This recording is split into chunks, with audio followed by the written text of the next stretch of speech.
Grabe, 2 days na lang ba? Ano na ba ngayon? 29, 30. Oh my God.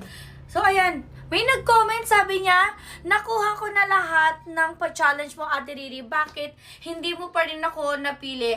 Naku! Ano ba pangalan mo? John Mel. Paano ka mapipili niyan? Hindi mo ko tinawag na Miss Riri. Nako! Ayan, sa May 30 na pa naman ako pipili, be. Nagawa mo na yung pa-challenge natin. Hindi ka pa yata nag-comment. Wala ka pang kinoment na dan kung nagawa mo yung challenge natin. So, ayan, paano ka magigibsungan yan, John Mel?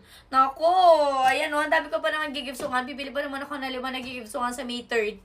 So, ayan eh, ito pa naman yung gigibsong natin, oh. Ayan, napakaganda pa naman nito. Ayan.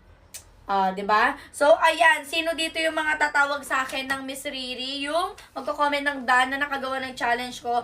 And syempre, tatawagin nga akong Miss Riri, no? And syempre, be, gawin mo na yung ating Riri, 3 steps, ayan. So, i-download mo na yung nasa bio ko, nasa profile ko, and syempre, i-follow mo ko Riri.c kasi doon ako bibili ng live, May 39 PM. And syempre, make sure mo na nagawa mo na nga ipa-challenge ko, mag-comment ka ng dun sa nagawa mong challenge at tawagin mo ko Miss Riri, okay? Para isa ka na sa mag-gibsungan ko sa May 30 at tatawagan, B!